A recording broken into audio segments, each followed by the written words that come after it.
சேஃப்டிக்கு பக்கல் போட்டுதா அப்புறம் வந்து இப்படி போட்டு ஓட்டுங்க.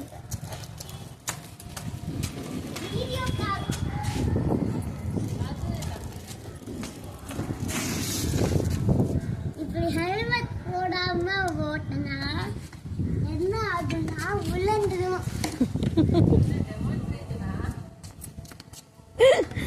அப்புறம் அப்புறம் வந்து அதுக்குதான் போட்டு இங்க வந்து இத போட்டு அப்புறம் இப்படிதான் ஓட்டணும். அப்பா வந்து அடி வாங்க